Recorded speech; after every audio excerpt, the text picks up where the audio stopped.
Hello and welcome back to Tuk Tuk TV. Today we're going to be finishing our review on the Nikon D850.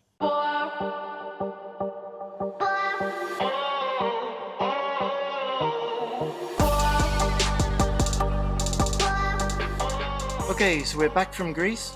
We had a great time in Athens and a rather marvellous time in Crete as well. Although we were constantly chasing jet lag and hangovers, but that's another story. How was the D850? It's been a pleasure to use. Okay, I'm a Nikon user anyway, so I'm rather used to using them. Build quality wise, this is a lovely camera. You can tell it's a pro spec camera.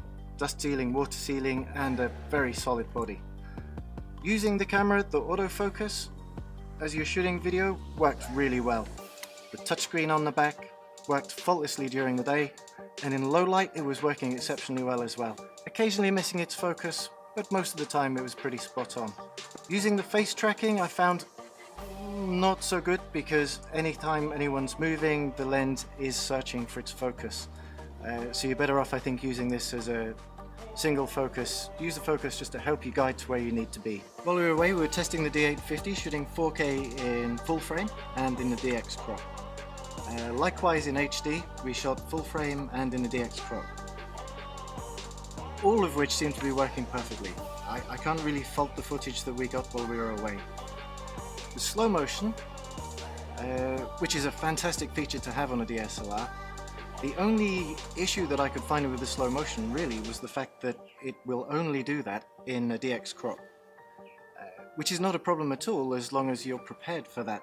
We did have a couple of occasions when I wanted to film something and unfortunately I didn't really have a wide enough lens to get the shot that I wanted to do. The other thing to do with the high frame rates in the slow motion, it only records in normal quality, not in high quality.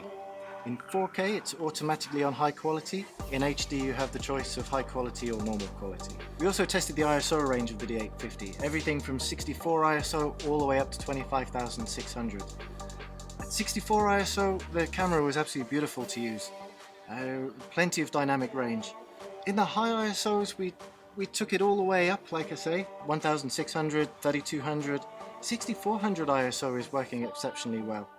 Only time you start to really notice the noise coming in is at around about 12,800, but you still have usable footage there. Once you go to 25,600, it's not something you'll want to be using.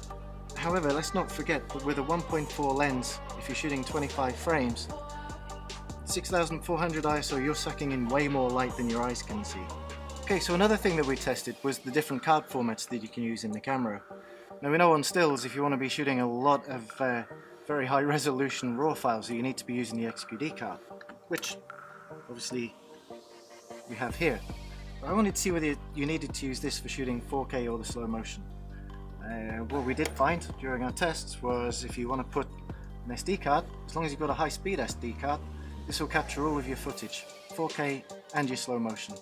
So you don't have to go through all of the expense of buying an XQD card for video. During our testing we found that roughly 100 megabytes equates to 10 seconds of 4K footage shot on the camera. As with most DSLRs, your record time is kept to just under 30 minutes. However, the D850 will automatically make a new file and keep recording without you having to press the button on the back.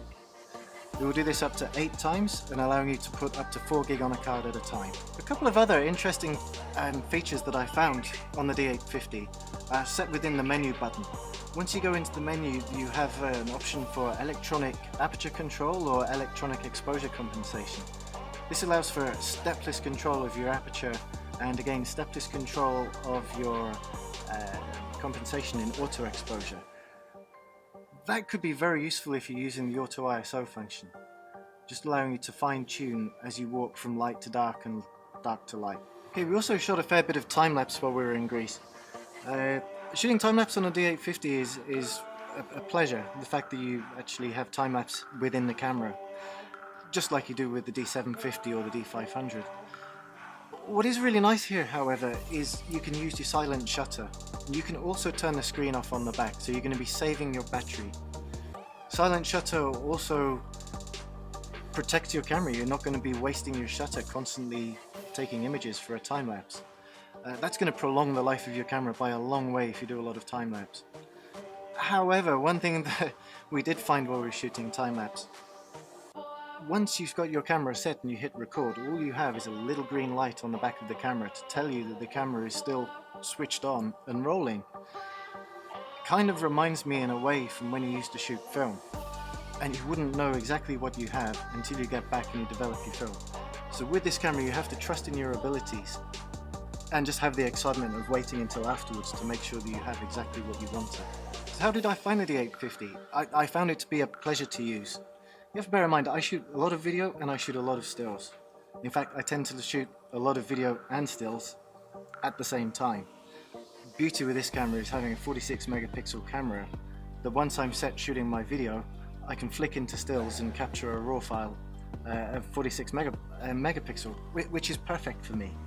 It makes things much easier for me if I'm interviewing people and needing to get portrait shots as well. So I found the D850 so nice to use. And to be honest, when I took it back to Nikon, I didn't want to let it go. So the first thing I did was order one. So hopefully this week I'll get a hold of it. And then maybe for analog production, I think we may have to buy a couple more. Okay, so thank you for watching this episode of Tuk Tuk TV.